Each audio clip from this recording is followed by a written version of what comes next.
Hello friends, आई science academy पर आप सबका स्वागत है। हम पढ़ रहे हैं बीएससी पार्ट थर्ड की क्वांटम मैकेनिक्स और इसमें हमारी फर्स्ट यूनिट चल रही थी इवोल्यूशन ऑफ क्वांटम मैकेनिक्स और लास्ट लेक्चर तक हम पढ़ चुके हैं ब्लैक बॉडी रेडिएशन और spectral distribution of energy.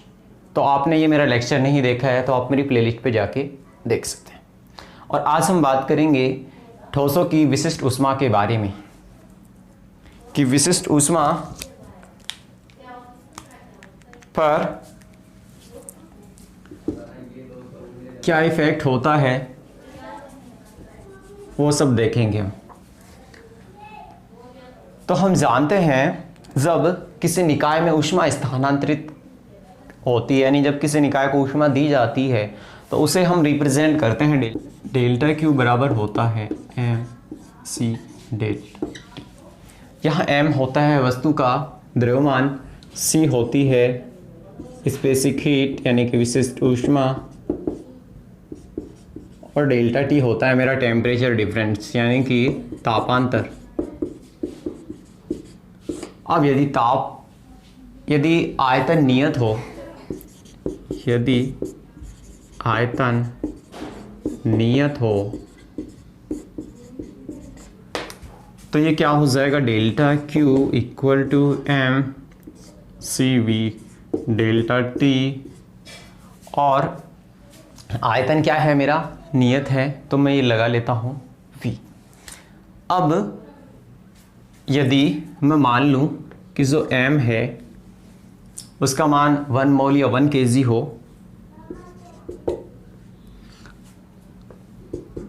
1 kg या 1 मोल, तो यहाँ से Cv का मान क्या आएगा, Cv इक्वल टू हो जाएगा मेरा 1/m, ये इधर ट्रांसफ़र हो जाएगा और ये डेल्टा Q अपॉन में डेल्टा T और V क्या है, कांस्टेंट है यानी कि Cv equal to delta Q upon में डेल्टा T और V है मेरा नियत।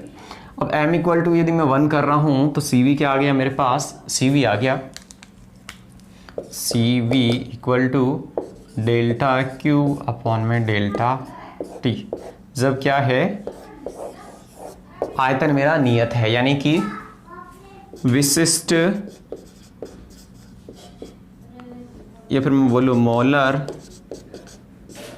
विशिष्ट ऊष्मा, नियत आयतन पर मोलर विशिष्ट ऊष्मा Cv इक्वल टू क्या होगी, dQ अपॉन में dt और V क्या है मेरा नियत है। अब यदि मैं इसमें लगा दूं ऊष्मा गति का प्रथम नियम तो क्या होगा, यह प्रथम नियम क्या कहता है कि किसी निकाय को जो दी गई ऊष्मा है वो दो कार्य करती है, एक तो उसकी आंतरिक ऊर्जा में वृद्धि करती है और एक उस पर कार्य करने में काम आती है। यानी कि मैं कह सकता हूँ कि डी क्यू मेरा होता है du प्लस डी डब्ल्यू, यानी कि आंतरिक ऊर्जा में परिवर्तन और कार्य किया गया कार्य। अब यदि मैं मान लूँ कि डी डब्ल्यू क्या होता है, डी डब्ल्यू होता है मेरा पी इंटू डी वी के, तो मेरा डी क्यू हो जाता है D U plus P into D V. अब यदि आयतन मेरा क्या है, ये किससे है, ऊष्मा गति के प्रथम नियम से।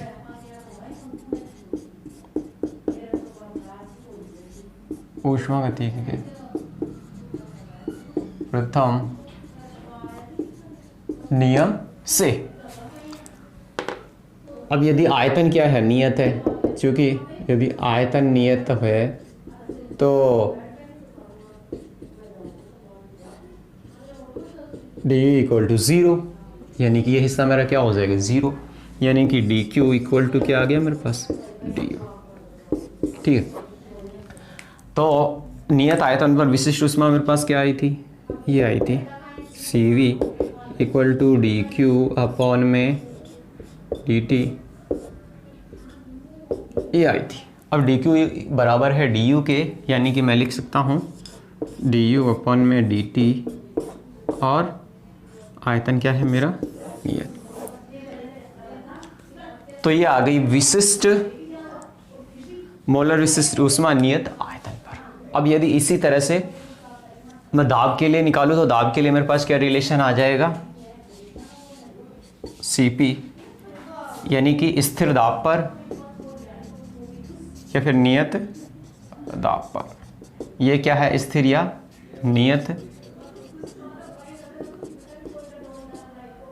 आयतन पर। तो Cp बराबर डेल्टा क्यू अपॉन में डेल्टा टी और P कांस्टेंट और ये du अपॉन में dt और P क्या है मेरा, P है नियत, यानी ये रिलेशन आ गया मेरे पास Cp के लिए। अब नेक्स्ट हम क्या कर सकते हैं, ये हमने रिलेशन देखा Cp और Cv का मान क्या आ रहा है, बराबर आ रहा है, यानी कि जो निम्न ताप होता है, निम्न ताप पर जो Cp और Cv का मान क्या होता है, लगभग बराबर होता है। यानी कि जो हम निम्न ताप पर लगभग हम किसका मान देखते हैं, केवल जो विशिष्ट ऊष्मा है नियत आयतन पर, यही हम देखते हैं अपॉन में dt, क्योंकि जो Cp और Cv क्या होती है, लगभग बराबर होती है। यानी कि जो ठोसों की विशिष्ट ऊष्मा होती है, तो जो निम्न ताप पर ऊष्मा दी जाती है तो वो हम Cv के रूप में अधिकतर देखते हैं, क्योंकि Cp और Cv क्या होता है, बराबर होते हैं निम्न ताप पे। लेकिन उच्च ताप पर जो ठोसों को दी गई विशिष्ट ऊष्मा होती है, वो इनके आयतन में भी क्या करती है, वृद्धि करती है। तो ये आप ध्यान रख सकते हैं। नेक्स्ट हम देखते हैं कि जब यानी कि जब ठोस को ऊष्मा दी जाती है तो वो दो काम में आती है। एक तो ठोसों को ऊष्मा दी जाती है तो वो दो काम करती है। एक तो जो इसके जालक होते हैं, यानी कि लैटिस वाइब्रेशन में यानी जालक कंपन में, यानी कि जो इसकी आंतरिक ऊर्जा होती है उसके रूप में, एक जो इसमें इलेक्ट्रॉन होते हैं, यानी कि जो फ्री इलेक्ट्रॉन होते हैं, उनकी ऊर्जा अवस्था में क्या करती है, वृद्धि करती है। सेकंड है इलेक्ट्रॉन की ऊर्जा अवस्था में क्या करती है, वृद्धि करती है। या फिर बोल सकता है इनकी जो गतिज ऊर्जा होती है उसमें क्या करती है, वृद्धि करती है। यानी कि जो ठोसों को ऊष्मा दी जाती है, एक तो उनके जो लैटिस का वाइब्रेशन होता है उसमें काम आती है, और एक जो इलेक्ट्रॉनों की ऊर्जा अवस्था में या फिर गतिज ऊर्जा में वृद्धि में काम आती है। तो जो इनकी ऊष्मा दी गई ऊष्मा क्या होती है, C बराबर डेल्टा क्यू अपॉन में डेल्टा टी। यानी कि ये किस किस के बराबर होती है, एक तो जो जालक कंपन के कारण यानी कि डी क्यू अपॉन में डी टी, एक तो ये जालक कंपन प्लस एक होती है डी क्यू अपॉन में डी टी, ये इलेक्ट्रॉन के कारण। तो जो निम्न ताप होता है, तो निम्न ताप पर ये वाली ऊर्जा होती है, इसको हम क्या मान लेते हैं, नगण्य मान लेते हैं। तो ये हमारा नगण्य हो जाता है। अब हम रिलेशन देखते हैं कि जो ऊष्मा विशिष्ट ऊष्मा है उसका ताप के साथ क्या संबंध होता है, ठोसों के लिए कैसे डिपेंड करती है, कुचालकों के लिए कैसे डिपेंड करती है, कमरे के ताप पर क्या होती है, निम्न ताप पर ये कैसे बिहेव करती है। तो देखते हैं सब हैं कि विशिष्ट ऊष्मा ताप के साथ कैसे निर्भर कर रही है। तो यदि मैं ग्राफ से देखूं तो जो सभी ठोसों के लिए जो विशिष्ट ऊष्मा है कमरे के टेम्परेचर पर होती है C = 3R, यानी कि रूम टेम्परेचर पर, कमरे के ताप पर सभी ठोसों के लिए विशिष्ट ऊष्मा होती है C = 3R। ये सभी ठोसों के लिए कमरे के टेम्परेचर पे हो जाती है CV इक्वल टू 3R, और ये 3R इसका मान होता है 6 kg कैलोरी अपॉन में kg केल्विन, यानी कि CV इक्वल टू क्या हो गया 3R हो गया। प्रत्येक परमाणु के लिए ये होगी 6 kg कैलोरी अपॉन में kg केल्विन। अब इस ग्राफ से हम देख सकते हैं कि जो निम्न ताप पर जो विशिष्ट ऊष्मा है वो ताप पर निर्भर है, यानी कि निम्न ताप पर विशिष्ट ऊष्मा ताप पर निर्भर, यानी कि अगर यहाँ तक मैं मान लो जैसे ये निम्न ताप है तो निम्न ताप पर विशिष्ट ऊष्मा किस पे निर्भर हो रही है, ये ताप पर निर्भर हो रही है। यानी कि यहाँ से देख रहे हैं आप ये ऐसे बढ़ता जा रहा है, जैसे जैसे टेम्परेचर बढ़ रहा है ये CV का मान बढ़ रहा है, यानी कि कांस्टेंट की तरह ये बढ़ रहा है। ठीक है, अब यदि मैं बात करूं कि जो 0 केल्विन टेम्परेचर है, यहाँ 0 केल्विन टेम्परेचर पर जो विशिष्ट ऊष्मा कितनी होगी, 0 होगी, यानी कि जब टेम्परेचर हमारा 0 है तो विशिष्ट ऊष्मा भी कितनी होगी, 0 होगी, यानी कि परम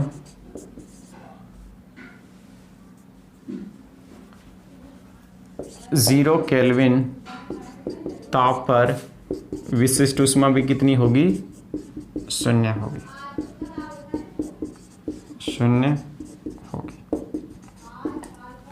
इसके अलावा यदि मैं बात करूं ठोस कुचालकों के लिए क्या होगी, विशिष्ट ऊष्मा ताप की तृतीय घात के समानुपाती होगी, यानी कि ठोस कुचालकों के लिए क्या हो जाएगी, CV is proportional to TQ, यानी कि परम ताप की तृतीय घात के क्या होगी, ये समानुपाती होगी। ठीक है, और ये कंडीशन हम ले रहे हैं निम्न ताप पर, यानी कि निम्न ताप के लिए मैं बात कर रहा हूँ, उच्च तापों पर नहीं है, निम्न ताप पर। ऐसे ही जो ठोस सुचालक हैं उनके लिए जो विशिष्ट ऊष्मा होगी वो परम ताप के समानुपाती होगी डायरेक्टली, यानी कि ठोस सुचालकों के लिए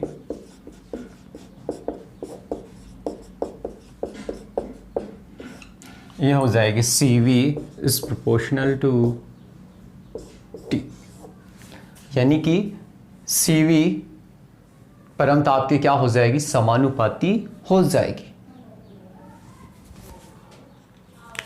तो इस आधार पे हम कह सकते हैं कि जो ठोसों की विशिष्ट ऊष्मा है वो परम ताप के क्या होती है, समानुपाती होती है। नेक्स्ट हम देखते हैं ड्यूलोंग पेटिट लॉ।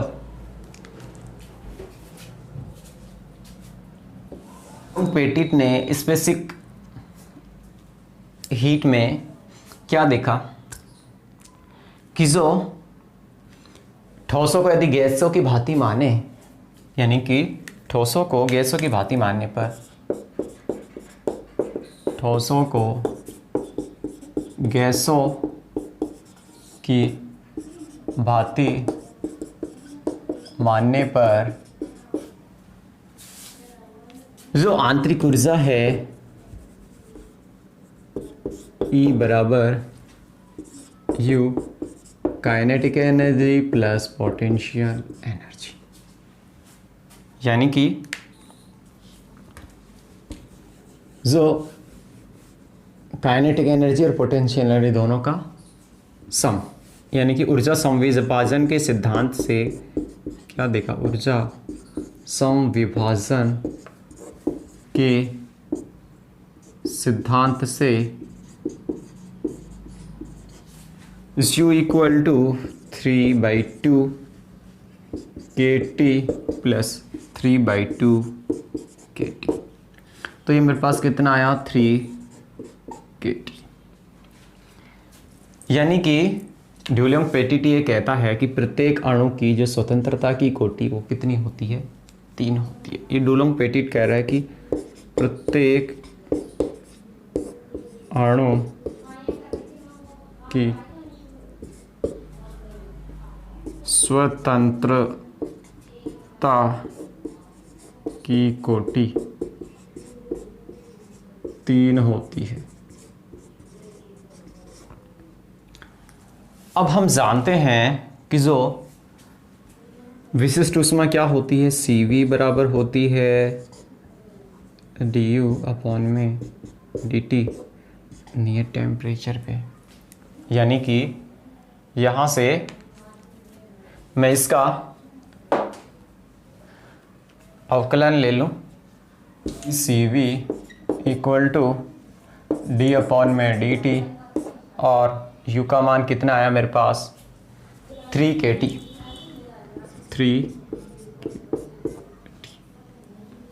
यानी कि यहाँ से मेरे पास आ जाएगा ये CV इक्वल टू 3 K। अब यदि ठोस में N अणु हो तो 1 मोल के लिए क्या हो जाएगा, 1 मोल CV जहाँ N क्या होगी, इसके पार्टिकल्स की संख्या हो जाएगी, यानी CV इक्वल टू 3NK। अब यदि NK हमारा R के इक्वल हो, NK बराबर R के इक्वल हो, तो यहाँ से मेरे पास क्या आएगा, CV इक्वल टू आ गया NK इक्वल टू R, यानी CV इक्वल टू 3। तो यहाँ से हम देख सकते हैं कि CV पूरी तरह से डिपेंड है R पे, ये कहीं भी टेम्परेचर पे डिपेंड नहीं है। यानी कि जो विशिष्ट ऊष्मा है वो ताप पर निर्भर नहीं है, विशिष्ट ऊष्मा ताप पर निर्भर नहीं। जबकि हम जानते हैं, अभी हमने देखा कि ठोसों के लिए CV प्रोपोर्शनल था परमताप Tk। यानी कि ये जो डुलोंग-पेटिट का लॉ था ये क्या हो गया, गलत हो गया, कि ये अवधारणा क्या थी, गलत होगी। यानी कि डुलोंग-पेटिट का मॉडल क्या हो गया, असफल हो गया। डुलोंग-पेटिट का मॉडल असफल हो गया, क्योंकि ये कह रहा है कि जो विशिष्ट ऊष्मा है वो ताप पर निर्भर नहीं करती। जबकि अभी ने देखा था ठोसों के लिए जो विशिष्ट ऊष्मा थी वो किस पे डिपेंड कर रही थी, ताप पर। अब आइंस्टीन आएगा, आइंस्टीन इसमें क्या सुधार कर रहा है हम देखते हैं। तो आइंस्टीन ने क्या कहा स्पेसिफिक हीट ऑफ सॉलिड्स के लिए, कि जो प्रत्येक अणु होता है वो एक स्वतंत्र अणु की तरह व्यवहार करता है। यानी ठोस में अणु स्वतंत्र अणु की तरह व्यवहार करता है,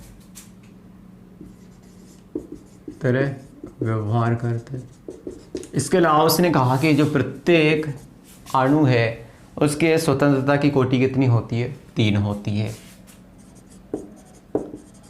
प्रत्येक अणु की स्वतंत्रता की कोटि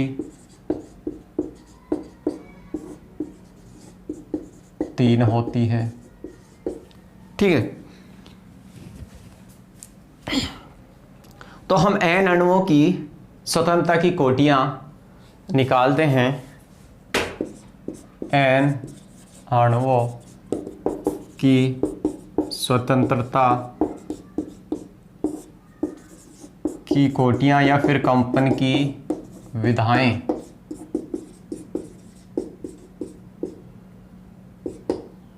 आइंस्टीन कह रहे हैं कि जो प्रत्येक अणु की स्वतंत्रता कोटि कितनी होती है, 3 होती है।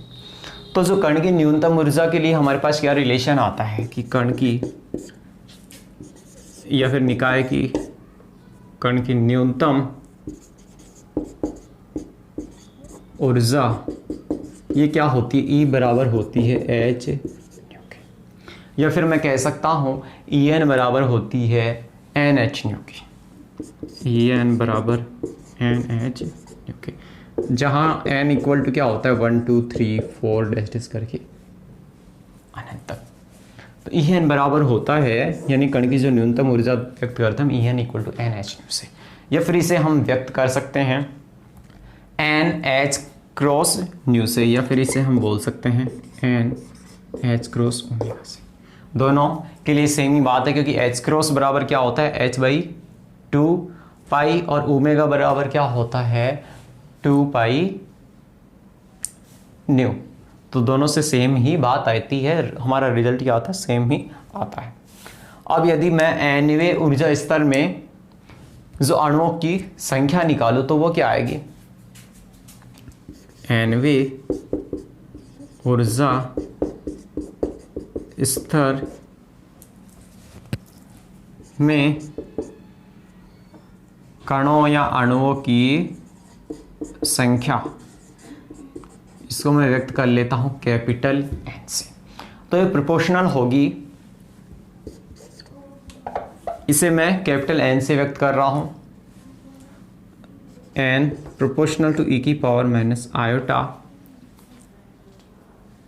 सॉरी ये हो जाएगी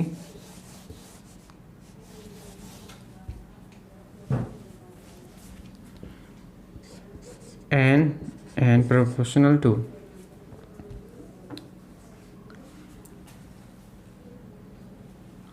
E की पावर माइनस En अपॉन में के टी के। अब जो En का मान मैं यहाँ से क्या लिख सकता हूँ NH न्यू, यानी कि ये इसे मैं ये भी लिख सकता हूँ n प्रोपोर्शनल टू E की घात En का मान माइनस NH न्यू अपॉन में के टी। ये एक रिलेशन आ जाता है मेरे पास n इक्वल टू n, यानी कि nवें ऊर्जा स्तर में जो कण या अणुओं की संख्या ये आ जाती है। इसको चाहूँ तो मैं इक्वेशन 1 एंड इक्वेशन दे लेता हूँ इसे 2, कि nn बराबर है मेरे पास, sorry nn proportional to E की पावर NH न्यू अपॉन में के टी। अब मैं निकालूंगा आइंस्टीन के जो दोलित्र की क्या होगी माध्य ऊर्जा, वो क्या होगी। तो आइंस्टीन के दोलित्र की माध्य ऊर्जा क्या होगी, आइंस्टीन के दोलित्र की माध्य ऊर्जा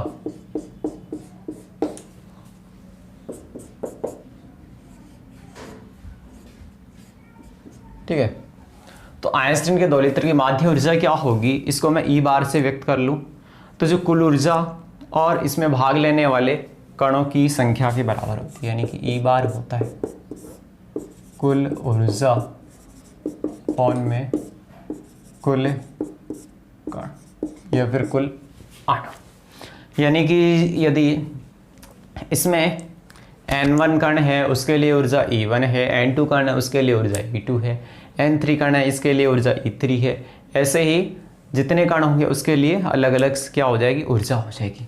तो इसकी एनर्जी क्या, कुल एनर्जी क्या हो जाएगी, मैं लिख सकता हूँ n1 E1 plus n2 E2 plus n3 E3 dash dash करके ये चलती रहेगी। ऐसे ही कुल कण कितने हो जाएंगे, n1 n2 n3 dash dash करके n तक। अब क्या मैं इसको समीशन के रूप में लिख सकता हूँ, बिल्कुल लिख सकता हूँ, यानी कि E bar equal to summation आई और n आई ई आई अपॉन में समीशन आई एन आई। ऐसे लिख सकता हूं मैं इसको, इक्वेशन दे लेता हूं इसको मैं थर्ड। अब एम्बी स्टैटिक्स से हम जानते हैं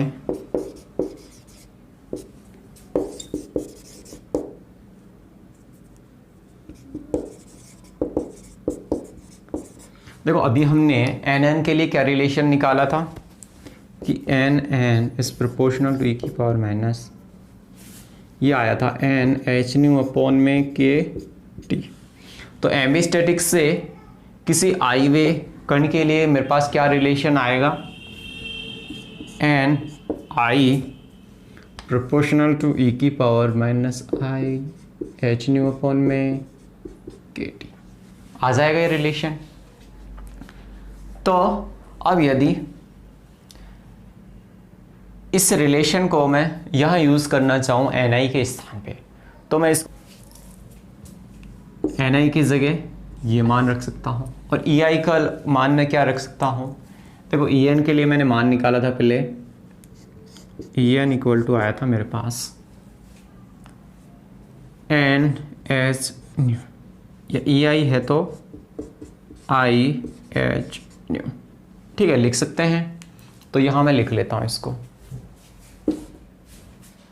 ये मेरा ई बार चल रहा है, तो E bar equal to summation I, N I की जगह रख लेते हैं हम ये ई की power minus iota H nu upon में के टी।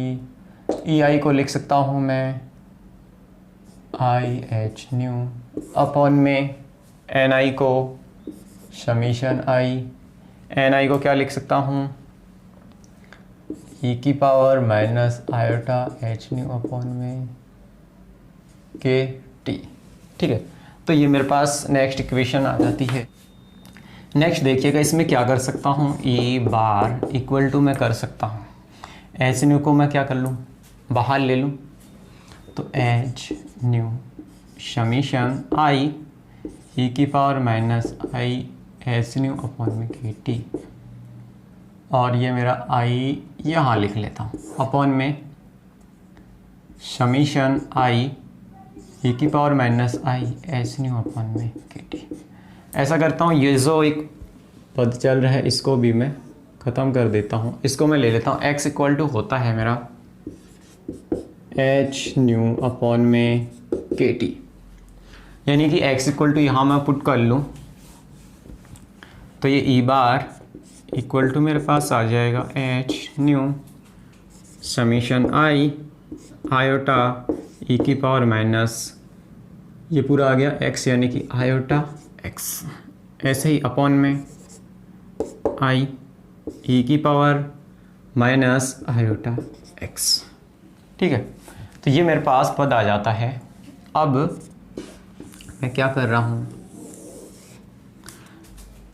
कि हम जानते हैं कि यहाँ यदि ये fx हो और जब मैं fx का इमेजिन करो कि ये है fx मेरा कोई फलन fx इक्वल टू ई की पावर x, यदि मैं इसका फर्स्ट अवकलन करूँ यानी कि f dash x D by D x कर रहा हूँ, इसका D by D x fx का, यानी इसका डी बाई डी एक्स करूँगा तो क्या आएगा, ये ई की पावर आयोटा एक्स का आयोटा एक्स, आयोटा एक्स का आयोटा, ये माइनस का है ना, ये माइनस तो ये माइनस का, यानी मेरे पास आएगा माइनस आयोटा इंटू ई की पावर माइनस आयोटा एक्स। तो ये मेरा एफ एक्स है और ये जैसे ये फर्स्ट अवकलन आएगा इसको हम बोल देंगे एफ डैश एक्स, यानी कि एफ डैश एक्स अपॉन में एफ एक्स की फॉर्म बन सकती है यदि मैं ऊपर माइनस चिन्ह की क्या कर दूँ, गुणा कर दूँ। तो यही मैं करूँगा कि ई की बार equal to minus H nu summation I iota into E की power minus iota X upon में समीशन आई ई की पावर आयोटा एक्स। यानी कि हम जानते हैं कि जो log x का अवकलन होता है उसको मैं क्या लिख सकता हूं,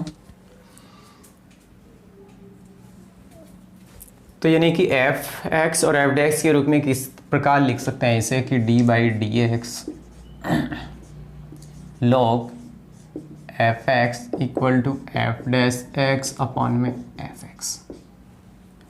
तो ये मेरी फॉर्म बन जाती है, ये रहा मेरा f(x) और ये रहा मेरा f'(x), यानी कि माइनस आयोटा e की पावर आयोटा x अपॉन में f(x) यानी e की power iota x।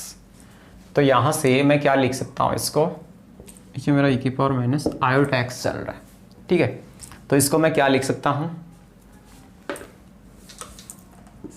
e bar equal to minus H nu D by D x log f(x) यानी कि e की पावर माइनस आयोटा x, और समीशन आयोटा x लिखे इसे, समीशन आयोटा x e की पावर माइनस आयोटा x। तो ये मेरा f(x) का फंक्शन इस तरह से बन जाता है। अब मैं इसको क्या कर सकता हूँ कि जो समीशन e की पावर आयोटा x है, तो मैं इसका क्या कर सकता हूँ, प्रसार कर सकता हूँ, यानी कि मैं लिख सकता हूँ e की बार equal to minus H nu D by D x log 1 plus e की power minus x plus e की power minus 2x plus e की पावर माइनस 3x टेस्ट करके ऐसा चलता रहेगा। अब यदि मैं एज्यूम कर लूँ कि e की power minus X equal to है y के, तो मेरे पास ये क्या आएगा,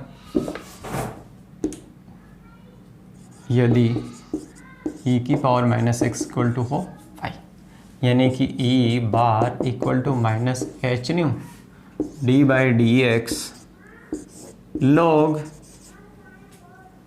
1 प्लस वाई, e की पावर माइनस एक्स को y लिख रहा हूँ तो y square plus Y cube dash करके चलता है। यानी कि यहाँ मेरे पास फॉर्म बन गई 1 प्लस एक्स की घात n, 1 प्लस एक्स की घात n, यानी कि मैं इसको एक्सपेंड कर सकता हूँ 1 plus N X plus N minus 1 X square two factorial, इसे 1 प्लस एक्स की घात के रूप में मैं एक्सपेंड कर सकता हूँ। तो ये मेरे पास यहाँ से क्या आ जाएगा, अगर इसको मैं एक्सपेंड करूँ 1 प्लस वाई की घात n को, ये मेरे पास आ जाएगा e bar equal to minus H nu D by D x log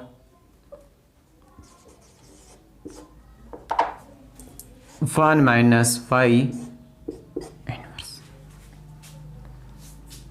तो ये मेरे पास आएगा e bar equal to H nu D by D x log 1 minus Y का इनवर्स। अब यदि ये जो लॉग आ रहा है मेरे पास 1 माइनस वाई का इनवर्स, तो इसे मैं क्या लिख सकता हूँ, लॉग में जो लॉग की घात x इनवर्स होती है उसे हम क्या लिख सकते हैं, माइनस लॉग x लिख सकते हैं। तो इसी तरह से मैं इसको लिख सकता हूँ यहाँ से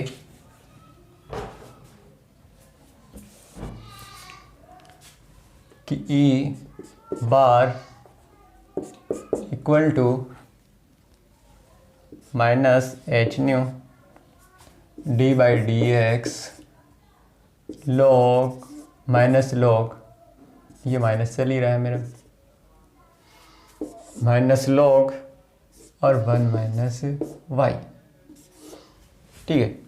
अब यदि मैं वापस से y इक्वल टू वही जो मैंने माना था कि y e की पावर माइनस एक्स को क्या माना था y, वापस से मैं वही पुट कर लूँ तो फिर मेरे पास आ जाएगा e बार इक्वल टू, इस माइनस माइनस के अंदर गुणा कर लूँ तो ये क्या आ जाएगा मेरे पास, प्लस का H nu D by D x और लॉग और y की जगह e की पावर माइनस एक्स, ठीक है।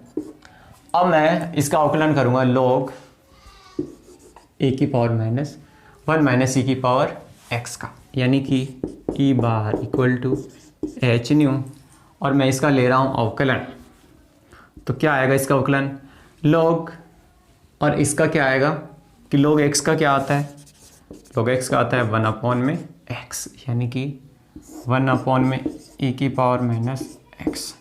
और इस हिस्से का क्या आएगा माइनस ई की पावर माइनस एक्स का ई की पावर माइनस एक्स, और सॉरी ई की पावर माइनस एक्स का ई की पावर माइनस एक्स, और जो माइनस एक्स का क्या आएगा माइनस का 5। तो ये मेरे पास आ जाएगा माइनस, यानी कि ई बार बराबर आ गया मेरे पास एच न्यू इंटू ई की पावर माइनस एक्स अपॉन में ई की पावर 1 माइनस ई की पावर माइनस एक्स। अब यदि मैं इस माइनस को ख़त्म करना चाहता हूँ तो मैं क्या करूँ कि इसमें अंश और हर में ई की पावर प्लस एक्स की मैं क्या कर दूँ गुणा कर दूँ, यानी कि प्लस ई की पावर एक्स अपॉन ई की पावर एक्स। तो यहाँ से मेरे पास क्या रिजल्ट आएगा ई bar equal to H new. तो ये यहाँ से क्या बच जाएगा ई की घात माइनस एक्स और ई की घात ये एक्स, यानी कि ऊपर तो एच न्यू और नीचे ये इससे ये गुणा होगा तो ई की पावर एक्स माइनस एक्स ई की घात माइनस एक्स और ई की घात एक्स, ये आ जाएगा ई की घात 0 यानी कि 1, और x इक्वल टू क्या होता है x इक्वल टू होता है एच न्यू अपॉन में के टी। तो ई की पावर यानी कि एवरेज जो ऊर्जा क्या आ जाएगी एच न्यू अपॉन में ई की घात एच न्यू अपॉन में के टी माइनस का 1, यानी कि ये आ जाती है मेरी आइंस्टीन के 2 लित्र की माध्य ऊर्जा कि E bar equal to H nu upon में ई की घात h nu upon k T minus का 1। तो आपने मेरे को पेशेंस से सुना, इसके लिए धन्यवाद।